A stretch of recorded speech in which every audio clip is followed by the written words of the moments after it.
Welcome to our guide on how to get good at PlayerUnknown's Battlegrounds. One tip before we get into the actual video is to only ever take a shot if you know there is a chance of hitting someone. If you know it is not worth it, then don't take it, because it will alert people to your position. Far away.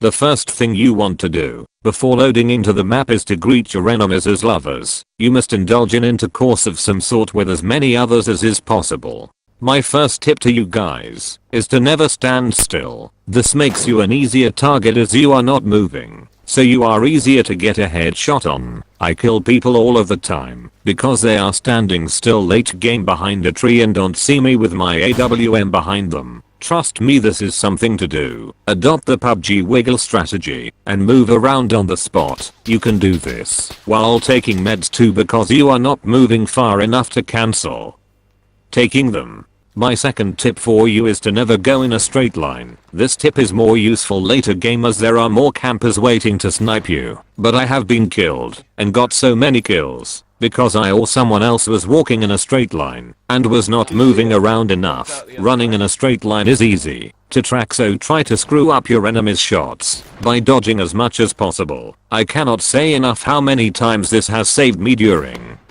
battles. My third tip for all you ladders is to equip the pan. You are never really going to be using your wrench, machete or common gardening instrument in battle, so if you find a pan then equip it. This beast of an item is brilliant because it can stop all bullets, including them from the terrifying AWM. This makes the pan extremely OP as it can literally save your ass. I have been in a fair few gunfights where someone has shot me down to very low health and the pan has blocked their last shot before I turn around and kill them. My fourth tip for you is to drop your pistol after you have found a normal gun. Having a pistol is only good at the start, where you need to kill a few people in the places you are looting, but after that there is no need for having one. The ammo they use takes up space in your inventory, so just drop it. The only exception is where you have a silenced pistol which you can use to shoot out tired without being heard. Just reload your gun and drop the excess ammo so no more space is taken up. This can be more useful if you still want to keep your pistol. If you are going to use a pistol, the P92 is to me the best one, so I would use that if I were you.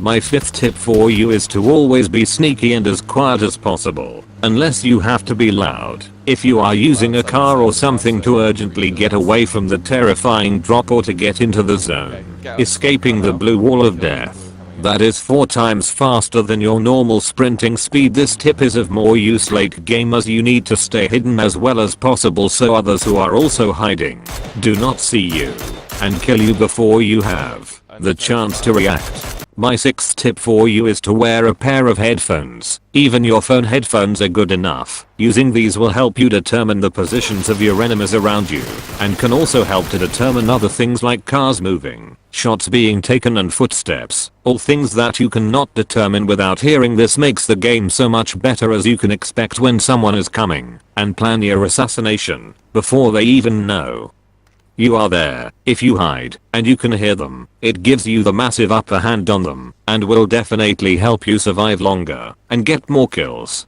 My seventh tip for you guys is to always be ruthless. You are more likely to die if you play it safe and do not take shots at your enemies because you are scared they will kill you. Playing ruthlessly means they will be more likely to be scared of you, turning the tables and making you the scary one that they are more likely to get killed by because they are scared that they will get shot. I used to be like that, but I then realized that when I am more ruthless I play better and get to feast on more of that wonderful chicken dinner. Adopt this strategy and you are definitely going to see a rise in your amount of kills. My eighth and final tip for all you sexy mofos is to practice. You are never going to get good at the game if you do not play it. The more you play, then the more you will learn the best ways to do well in it. It took me around 70 hours of playing before I was to get my first chicken dinner, and now I'm not even at double that time and I have over 6 times that amount of chicken dinners.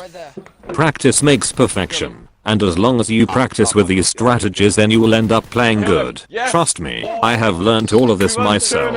Now all you boys get out there and get some kills. I believe in you. Yo, I ain't here for the money, I ain't here for the fame.